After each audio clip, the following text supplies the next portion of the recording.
Let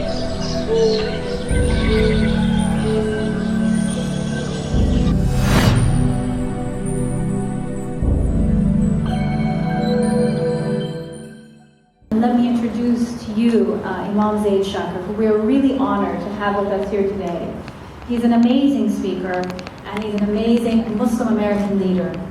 Not only is he the co-founder, chairman of the board, and senior faculty member of Zaytuna College, which is located in Berkeley, California, which I would love to share with you today, 25 days ago received its accreditation on March 4th, and became the first Muslim college to be accredited in the United States of America.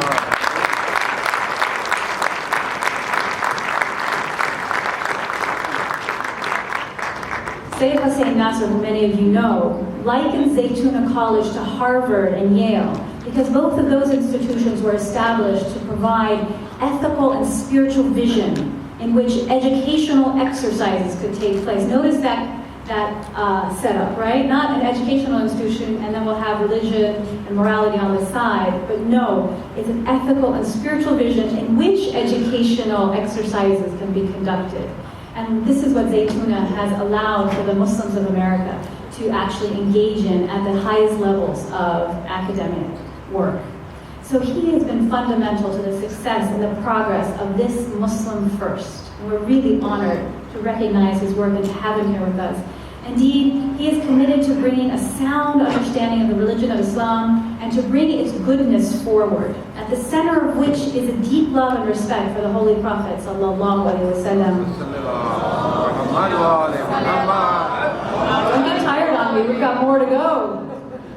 Now, he is amongst the most respected and influential Islamic scholars here in the West, and on his blog, you can see his response to all manner of issues related to Muslims and Islam, and you should be up to date with the responses and the issues that are current. But he doesn't only just write blog posts, he does it in poetry and prose.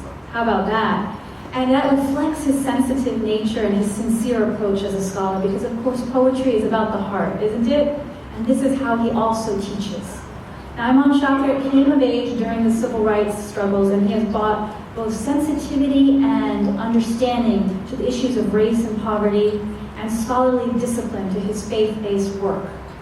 Now, Dr. Cornel West, who's a very significant figure at Princeton University, he says about Imam Zaid Shakir that he's one of the towering principal voices, not only in contemporary Islam, but indeed in American society. And he was born in Berkeley, California, and has now returned with Zaytuna to lead it in Berkeley, California.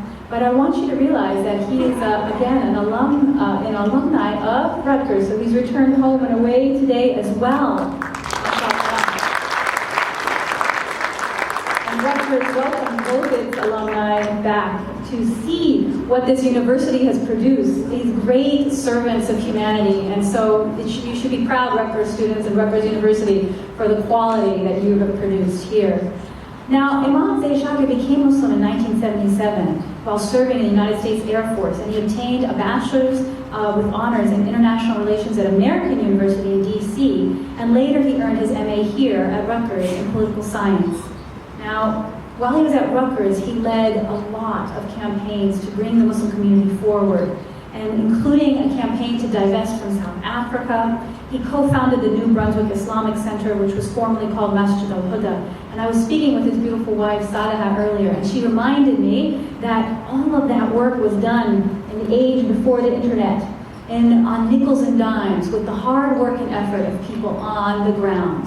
So today we have so many more resources available to us, so much more ways of getting information out there and conveying a message. So we have no excuse. If Imam Zaid Shakir can establish what he did and go to the heights he has by the grace and mercy of Allah subhanahu wa ta'ala, indeed he's a wonderful example for us. So I want you to know that he teaches that Islam is not a religion of empty laws and strictures, but one which points towards a higher ethical order. And those are his words from an article he had written about marriage in Islam in ML magazine. So please welcome him with the loudest of salawat ala Muhammad.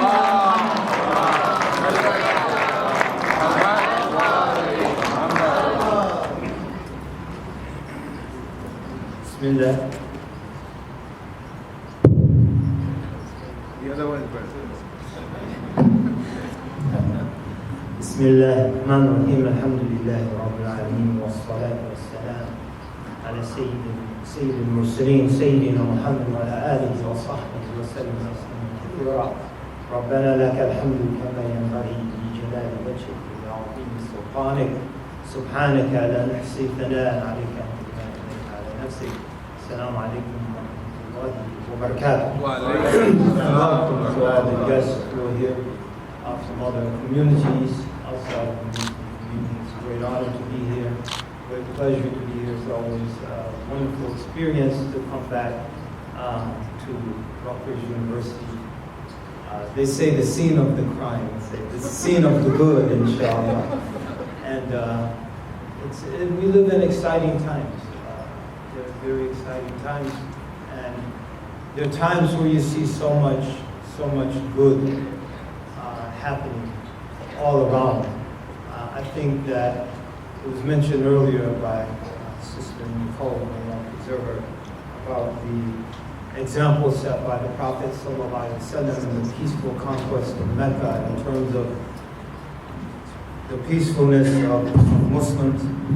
I think though we can point a lot to some realities that are a lot closer to us in time and place. If you look at our community here, the Muslim community here in North America, you look at the peaceful, constructive role that the community is playing in so many different areas. One could indeed point to, as the media frequently does, or the State Department, to the 200 or 300 kids who might have run off and joined ISIS from the United States, but out of a community of upwards to 10 million people, 200 or 300 couldn't be even measured by any meaningful statistical measures. I think the statisticians would say that's statistically insignificant, even though it garners so much coverage and distortion in the news. But what are the other 10 million doing?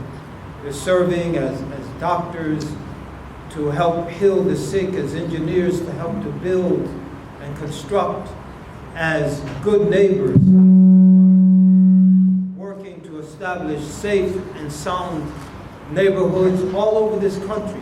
And I think if that's not a testimony to the peaceful nature of Islam, if Islam is somehow inherently violent, then I think 10 million Muslims have totally misunderstood the message of our own religion. Either that's the case or someone else is intentionally distorting the message of our religion for nefarious ends.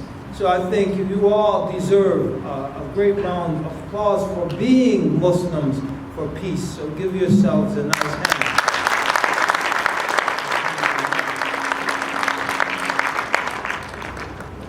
Very briefly, I think first of all I'd like to kind of rephrase the title of the program. What would the Prophet say, to move it from the realm of the hypothetical to the realm of the real? What did the Prophet say, sallallahu alaihi wasallam?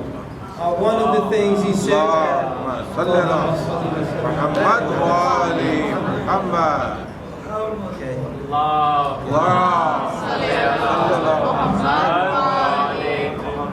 stand back.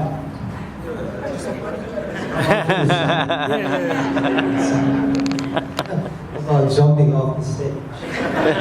Flare. So one of the things our Prophet said, sallallahu alaihi wasallam, and it's foundational in our religion, is do no harm. And we've heard that expression before, do no harm. The words he said it in, sallallahu alaihi wasallam, la darar wa la dirar. There's no harm and there's no reciprocating harm. So if you can't initiate or you can't reciprocate harm that's done to you, then indeed do no harm. And this is a message we have to internalize. We have to internalize it as Muslims. We have to internalize it as Americans. Do no harm. Because there are Muslims in some places that are doing harm. And unfortunately, most of that harm accrues to other Muslims. Unfortunately. And there are Americans that are doing harm. If we talk about ISIS, I salute our president, Barack Hussein Obama. for mentioning 2 weeks ago that ISIS is a consequence of the American invasion and occupation of Iraq. Because we went into that country and we did a lot of harm. And so as Americans, we have to internalize and reflect and live that message, do no harm. Because we have the potential to do a lot of good, both as a nation, in terms of the resources that we possess, and in terms of the historical spirit of this nation. And it's a conflicted spirit. It's a spirit that indeed, and we don't like to talk about it, and I'm not going to talk about it after these couple of sentences, because we're here to talk about the Prophet ﷺ. But we don't like to talk about what happened to the native people. No, here in New Jersey we have hundreds of towns with native names, but we don't find any native people. They've been wiped out. We don't like to talk about slavery. So much so that in some of our states, the textbooks are being rewritten and slavery is being written out of the history. We don't like to talk about the prejudices that led to the Chinese Exclusion Act in the latter 19th century. We don't like to talk about the campaign, similar to the campaign directed at Muslims right now that culminated in the internment of Japanese during the Second World War. In internment camps throughout the western part of this country. We don't like to talk about Jim Crow. And we don't like to talk about some of the realities that were mentioned by the Reverend in terms of the dynamics in the inner city and the miseducation of our youth and the police shootings and killings. We like to sweep it under the rug, but we have to talk about these things. If we're going to be whole as a nation, and if we're going to carry forth the spirit that produced emancipation, the eradication of slavery, that produced the elimination of Jim Crow, that some people would like to bring back, that produced equal opportunity, that produced the reforms, that produced the Peace Corps, that produced all of the great things that America has given to the world. And so we're at a crossroads where we have to really dig deep down inside of ourselves to determine which of these two Americas are we going to work to share with the world. And which of the manifestations of Islam as Muslims. I say it's the manifestation, not misrepresentations, not appeals to wanton violence, that are given a veneer of Islamicity by referring to some verse in Quran or some saying of the Prophet ﷺ, but the Islam is an Islam of love. It's an Islam of love. Then لا يؤمن أحدكم حتى يحب لأخيه ما يحب لنفسه. No one of you truly believes until he loves for his brother or sister what he loves for himself or herself. This is foundational to our belief. And so we have to ask ourselves, do I love for my brother and my sister? And our exegetes say, not just your brother and sister in Islam, your brother and sister in humanity, what I love for myself. Isn't that the golden rule?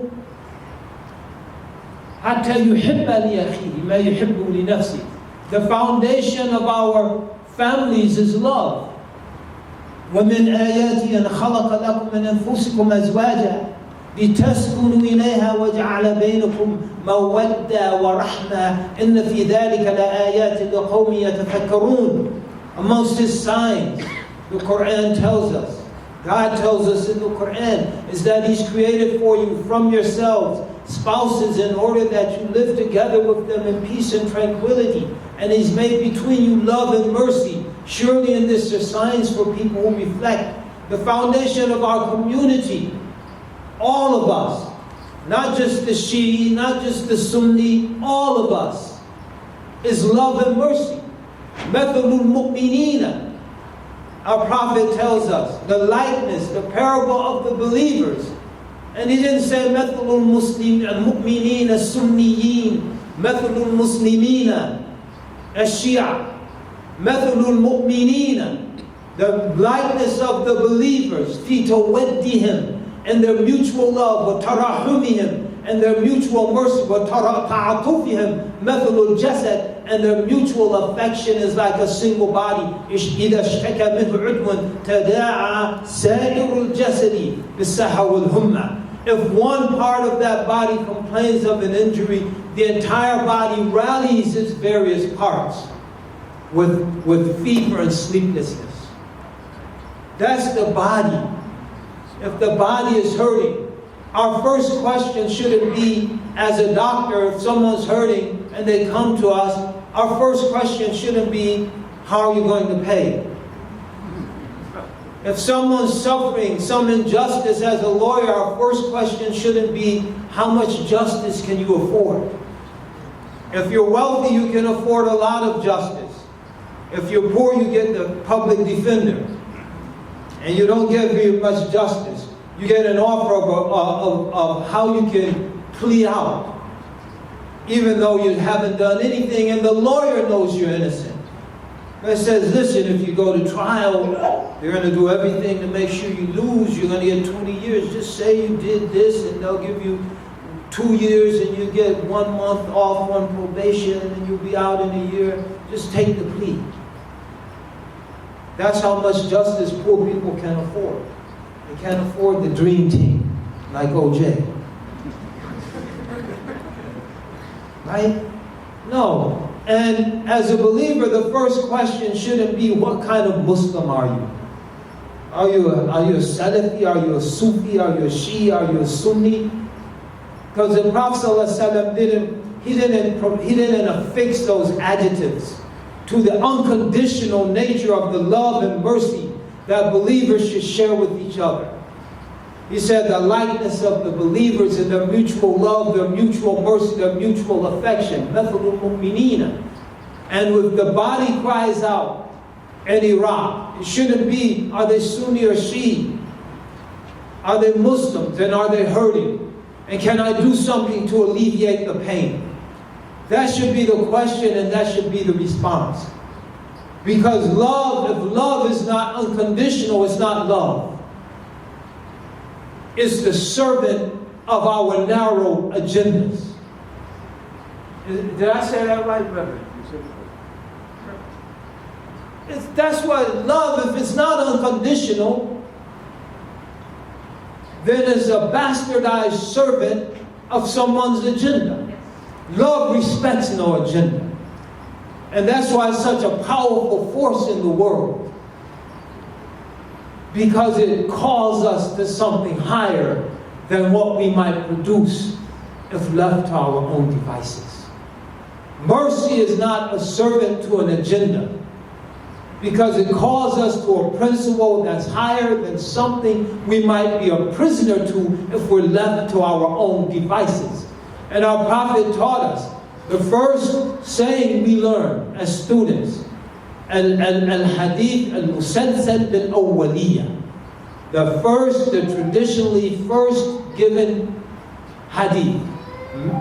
Ar-Rahimuna yarhamuhum ar-Rahman, irhamu man fil ard, yarhamkum man fi sama. The merciful people are those, the all-merciful will be merciful to. Ar-Rahimuna yarhamuhum ar-Rahman. Be merciful to the denizens of the earth, and Almighty God will be merciful to you. Be merciful to the people of the earth. Last night by Sheikh Amin, because it reminds us that this affair is all about mercy. And knowledge is a servant of mercy. And if the student doesn't understand that, he or she will become an arrogant, conceited, I can't say it in front of a religious audience, what comes next, who's only interested in their own aggrandizement. And that has nothing to do with what a religious scholar should be about. Rahimuna yarhamuhum ar-Rahman. The merciful people are those the all-merciful will have mercy on. Our Prophet ﷺ was constantly reminding us himself, إِنَّمَا أَنَا رَحْمَةٌ مُهْدَاةٌ. I'm a gifted mercy to the world. لن تدخلوا الجنة حتى تراحموا. You will not enter paradise until you are merciful to each other. And hearing that, the companions in his presence, they responded, قالوا كلنا رحيم يا رسول الله. All of us are merciful, O Messenger of Allah. And he understood what they meant. He said, ليس برحمة أحدكم صاحبا خاصته. It's not the mercy one of you shows to those closest to him or her. It's easy to be merciful to your husband or your wife, your spouse. It's easy to be merciful to your children. It should be easy to be merciful to your parents. Some of us are challenged in all of those regards. It's easy to be merciful to your neighbor. You know them. You have bonds, relations with them. It's easy to be merciful to those who share your particular orientation. He said, I'm not talking about that. That's the easy part. لَيْسَ بِرَحْمَةِ أَحَدِكُمْ صَاحِبًا. It's not the mercy of khasata. لَكِنَّهَا رَحْمَةُ النَّاسِ رَحْمَةُ الْعَامَّةِ. What I'm talking about is the mercy to the generality of humanity, the mercy to the general public. That's what I'm talking about. And that's what we were called to pull ourselves up to as Muslims, to pull ourselves up to that standard. And to be a mercy to the worlds as he was. وَمَا أَرْسَلْنَاكَ إِلَّا رَحْمَةً لِلْعَالَمِينَ. To be a mercy to the starfish. The beautiful story, and it's so profound, but I was just reflecting on the West Coast where I live, Oakland, California, up and down the West Coast from Alaska to Baja, California. The starfish are disintegrating. They're finding them dismembered on the beaches. You can't throw the starfish back. You grab one arm, and if it doesn't melt in your hands, you just throw an arm back now. Where's the mercy to the environment? Where's the mercy to the generality of people? Where's the mercy to the suffering and the oppressed? Muslims, unfortunately, and it was referenced, the tragic killing of Diyat Barakat and Razan and her sister. Terrible tragedy. And in the aftermath of that, we got Muslim Lives Matter. We understand the sentiment. But Muslims should have been rallying behind Black Lives Matter.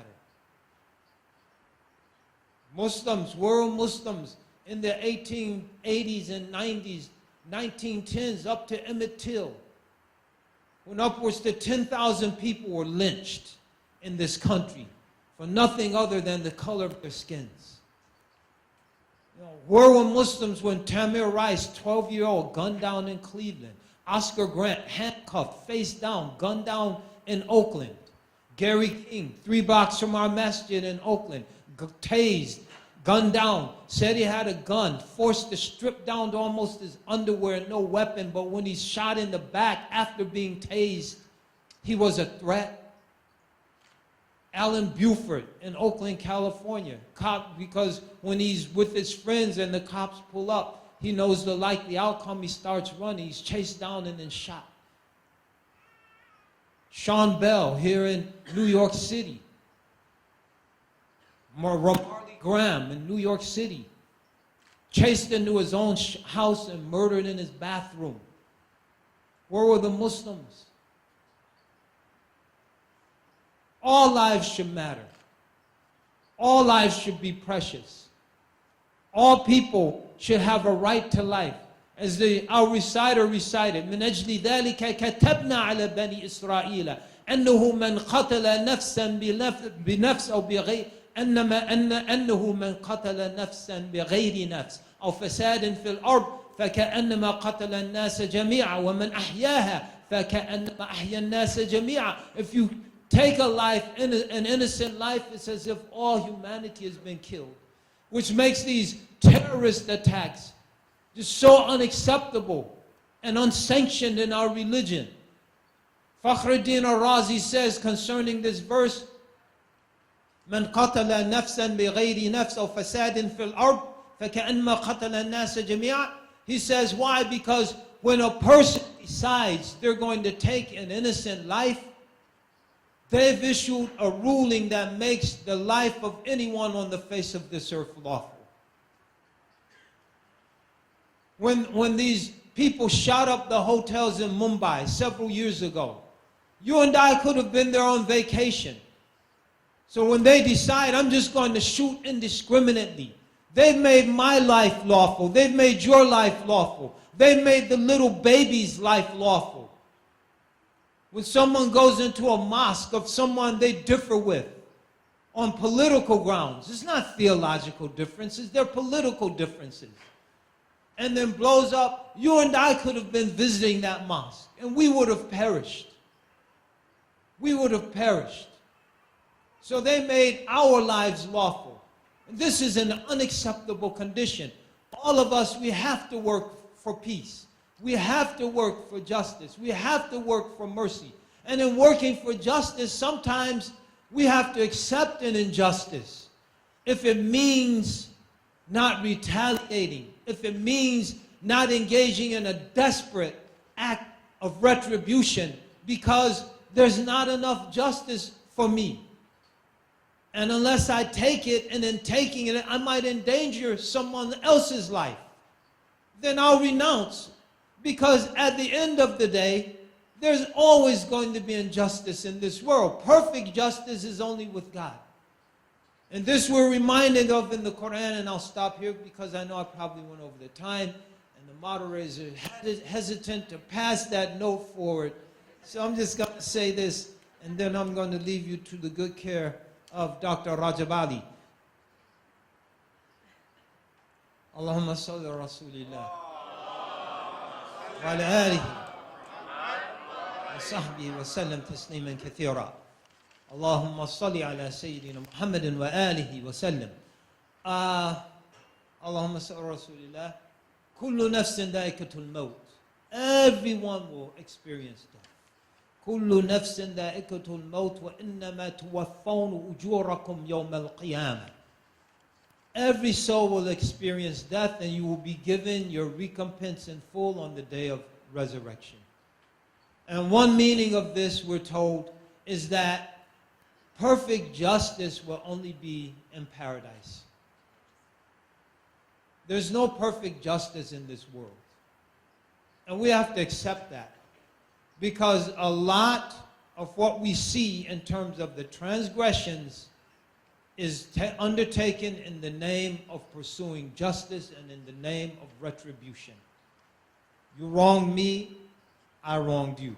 Then I'm going to wrong you. And it's justified. You killed my innocent people, we're going to kill your innocent people. Right? This is what the post-9/11 wars were all about, right? The initial name for the Afghani operation, Infinite Justice. And it was the advice of a Muslim that led to George Bush changing that name to another name. Infinite Justice. And so in the name of infinite justice, how many Afghanis have died just this week? The report from not Human Rights Watch, one of the major organizations, 1.2 million Iraqis, and they say this is a conservative estimate. Civilians have died. Right? And in response to that, Al-Qaeda, ISIS, we talk about them, what do they say? They've killed our civilian innocent people, we reserve a right to kill your innocent people. At what point do we say, in a world with nuclear weapons, in a world that are developing electromagnetic weapons, force fields beamed down from satellites in outer space to scramble the brains of whole populations? That's where it's headed. In a world where we're unleashing not just aerial robots called drones, but they're developing armed land-based robot armies to be unleashed against unsuspecting people. At what point do we say it's madness? And if it means renouncing my claim to justice, I'll renounce my claim to justice, and I'll just wait to receive my justice from God. Because the world is going to hell in a handbasket, as they say. And someone's going to have to be the bigger person. And this is what our Prophet sallallahu alaihi wasallam, this is what he taught us. Idfa in the Quran is what it teaches us. These are the days, idfa billati hiya ahsan. Idfa billati hiya ahsan. Wala tastawi al-hasanatu wala as-sayyi'ah. Good and evil are not equal. Idfa billati hiya ahsan. Respond to evil with good. Right? Respond to evil with good. One thing all of our parents taught us, at least those growing us in this country. I know, Sister Nicole, your parents taught you, 2 wrongs don't make a right. Right? They pounded into our heads. Why'd you hit the little boy? Well, he hit me, Mommy. 2 wrongs don't make a right. Why'd you take his bike? He took my bicycle, so I took his bicycle. 2 wrongs don't make a right. And this is what Allah Ta'ala is telling us in the Quran. 2 wrongs don't make a right. Idfa billati hiya ahsan. Respond to wrong with right. Respond to vileness with goodness. And our Prophet explains this, sallallahu alaihi wasallam, or the exegetes, the Quran commentators, they bring a hadith at this point. They say, silman qata'a. Join relations with those who break relations with you. Silman qata'a. Idfa billati hasan. You could rightfully break relations. They broke relations. They initiated. I'm not talking to them until they talk to me. No, silman qata'a. Join relations with those who break them with you. Wa'ati man haramak. Give to those who deny you. Give to those who deny you. We're wealthy, we have it good now, we're not giving them anything. Why? Because when we were poor and suffering and struggling, they didn't give us anything. A'ti man haramak. Give to those who deny you. This is what our Prophet ﷺ is teaching us. Wa'afu an man zalamak. And forgive those who oppress you. This is what it means, idfa billati hiya ahsan. And then what is the consequence? فَإِذَا الَّذِي بَيْنَكَ وَبَيْنَهُ عَدَاوَةٌ. This إِذَا is called إِذَا فُجَائِيَّة. The إِذَا of the unexpected consequence. You wouldn't expect that فَإِذَا الَّذِي بَيْنَكَ وَبَيْنَهُ عَدَاوَةٌ. The one between whom he and you, there was great enmity. كَأَنَّهُ وَلِيٌّ حَمِيمٌ. Becomes, as it were, an intimate friend.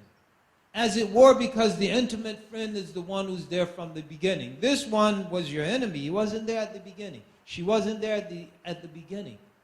But as we say, al-amal bi-khawatimiha. Actions are based on the last. How are they at the end of the day? They might have been your enemy at the beginning of the day.